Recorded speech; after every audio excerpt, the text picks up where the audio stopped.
It's such an honor and a blessing and a joy to be with you all here today.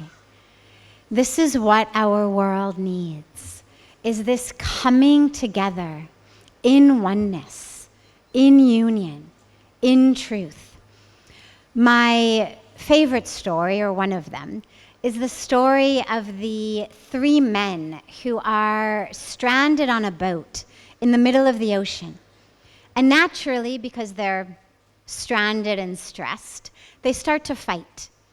So in order to make their stranded situation a little more peaceful, they decide that they'll divide this boat into 3 separate but equal portions so that each man can have his own portion, or फिर आपस में लड़ाई नहीं होगी. They won't be fighting between each other anymore. So they do this, they draw these imaginary invisible lines on the boat, and each man has his 1/3. One day, 2 of the men look over and they notice that a leak has sprung in the 3rd man's part of the boat, and water is coming in. And they shout, they say, "Stop up the leak. This boat is going to sink. We're all going to drown." And the 3rd man says, "Oh, don't worry. It's only leaking in my part of the boat."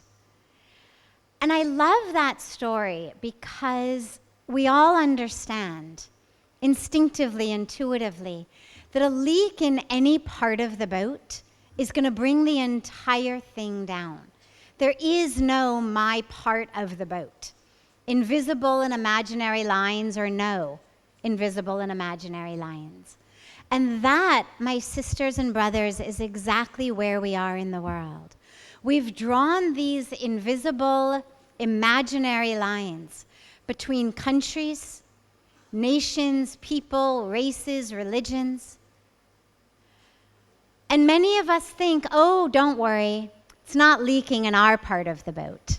But the truth is, a leak anywhere, any part of the world, for any of our sisters and brothers, in any way, whether it's lack of water, whether it's lack of food, whether it's lack of medical care, whether it's climate change and rising seas, whatever it may be, it is leaking in our collective boat.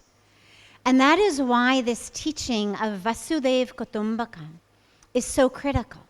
And it's not, by the way, it's not just a tenet. It's actually the truth.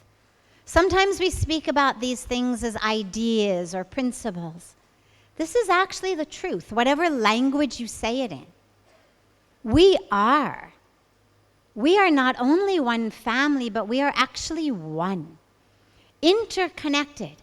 Science is showing it these days. Open up any science magazine or any science show or any science book. Go beyond Newtonian physics.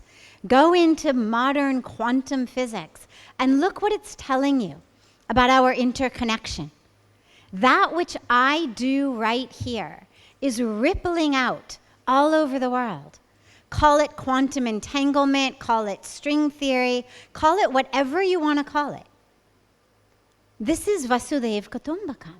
This is the teaching that we are all one. We are connected. We are united.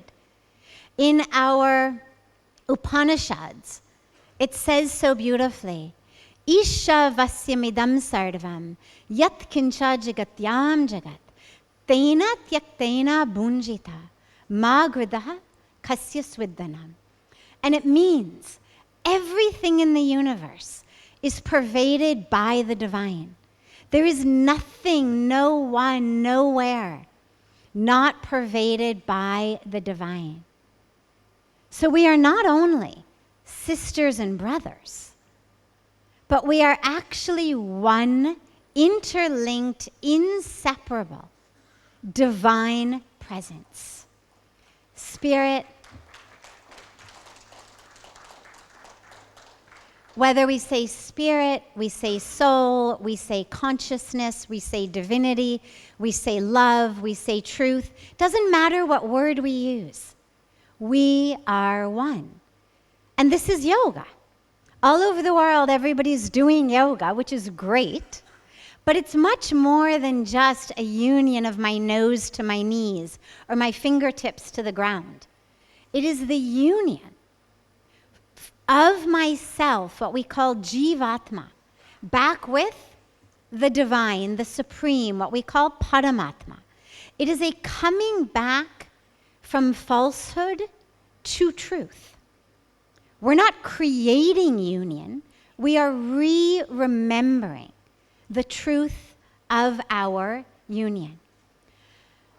We are joined today by sisters and brothers from across the world, and it's so critical to realize that these teachings, even though here in India, we quote from our scriptures, we quote from the Vedas, the Upanishads, the Bhagavad Gita, but to realize that these teachings are actually universal.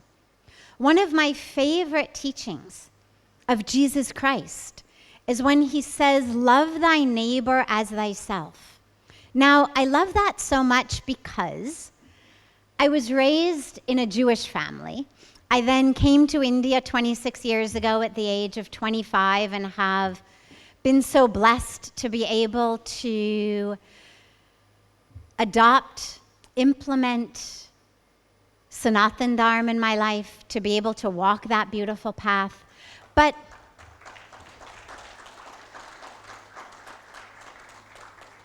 as someone who's never been either raised or properly schooled in the Christian tradition, I've asked a lot of Christian leaders about this because there was one question I had.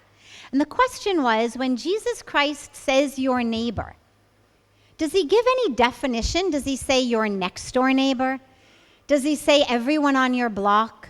Does he say everyone within a 50-meter radius? Does he say a 1 kilometer radius? Is there any more specific information we are given about actually who counts as a neighbor? And I've asked this to so many different Christian leaders, and every one of them has said no.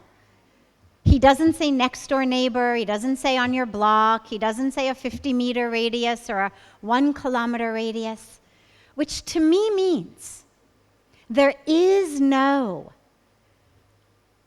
end radius. It means our neighbors are everyone. Now, of course, that begs the question. Most of us don't even know the names of our neighbors on our block, let alone a kilometer down the road. How can you possibly love someone if you don't even know their name? And the teaching brings us back to our own teachings from Sanatan Dharma, which is the only way to actually implement this teaching of loving your neighbor is to love God and to see God in everyone. To realize that same divine I worship in my mandir, in my church, in my gurdwara, in my mosque, in my synagogue, that same divine I'm worshiping, by whatever name, whatever form, actually exists in and pervades every single being on earth. So then everyone is our neighbor. And that, as far as I can understand, is the teaching of loving thy neighbor as thyself, that we are not separate. And this brings us to this beautiful concept and theme of expanding consciousness. Because this is what we need today. We need to start living this. Not just quoting it in our houses of worship, not just quoting it on stages, but actually living this every minute and every moment. Living that expanded consciousness.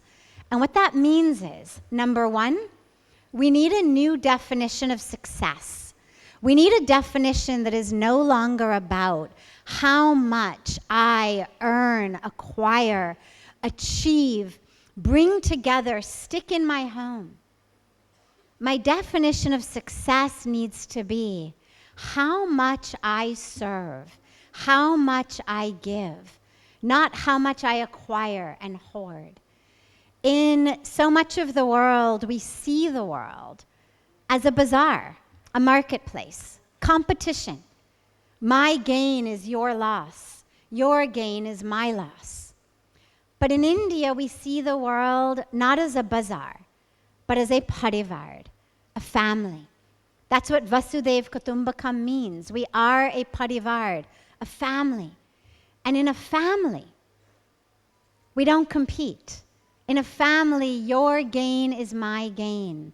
Your loss is my loss. Your hunger is my hunger. Your thirst is my thirst. Your pain is my pain.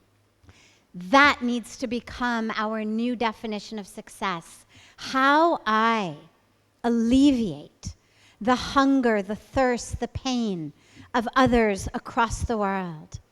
And we need, along with that, a new definition of cost. Many of us think that cost is only the price tag on an item. But cost is actually the impact upon the soil, the water, the air, the farmers, the manufacturers. If I am purchasing something cheaper, more, cheaper, if I'm purchasing things that are produced in farms that are covered with chemical waste, covered with pesticides, and the farmers are getting cancer and their children are dying of birth defects, and that cotton is being sewn together by women and children in sweatshops, but I only have to pay $3 for it. $3 is not the cost. The cost is massive to our land, to our water, to the farmers, to their families, to the women, to the children. So we must bring in a model of economy that reminds us of the cost to our planet. Economy must now include ecology and the entire ecosystem of all of those we share this planet with. Lastly, we must have a new way of thinking about our choices and our decisions. It's no longer about jo mein chahti hoon, jab mein chahti hoon, jis tarah se mein chahti hoon. That's not what freedom is. Freedom is the ability to actually live consciously, to think consciously, to make choices and decisions in alignment with truth. And when our truth is that we are one, it means what we eat, what we wear, what we buy, whether we are vegetarians or non-vegetarians, whether we're buying organic or non-organic, fair trade, non-fair trade, local, not local, how we are dressing, what we're wearing, all of these choices have massive ramifications on climate change, hunger, water, and the health of our sisters and brothers across the planet. There isn't time to go into all the statistics, but I imagine most of you know them. If not, they are all easily available online of how we have to make these choices. Lastly, I think my time is up. Time is up, Hannah? Oh, this is for my tree. Great, okay. So lastly, and then I have a quick tree to present. Lastly, in conclusion, my other favorite story is the story of a young man who works in a carpentry company. He's a carpenter. And he's leaving the company because he's getting married and he's fed up with the company, he's done. But his boss asks him, please, just build one more house before you go. Bas ek hi kaam aur, isko kard ke fir, you can leave the company, no problem. So the guy says, all right. And he gets the job given by the boss. But it's his last job. He's thinking, I just want to get out of here. He cuts all kinds of corners, using cheap material, using corruption, doing the bare minimum that he needs to do. Finally, he finishes it. He hands the keys to the house to his boss. I'm done. Thank you so much. The boss hands him the keys back. And he says, this house is for you. This is your house as your retirement parting gift. I thought, let me give you the house you've just created. Take this gift as your parting gift. And I love that story because so many of us, the way we move in the world is as though we are creating something for someone else. We lie, we cheat, we cut corners, we do bare minimum. And this story reminds us that which we are building is our own home, and we need to live in it. So thank you so much, all of you, for being here today. Thank you so much to the Global Peace Federation and all of the partners for having the vision to bring us all together. Now we need to go out from here and actually put these teachings into action, to work for them together.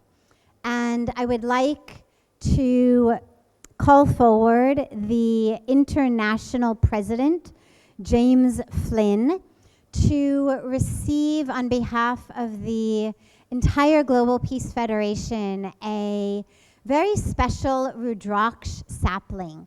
Trees are the gift that keep giving. They give life. And so we have a beautiful Rudraksh sapling to present to James Flynn and all of the other dignitaries and speakers of this session and all of those who represent the Global Peace Federation.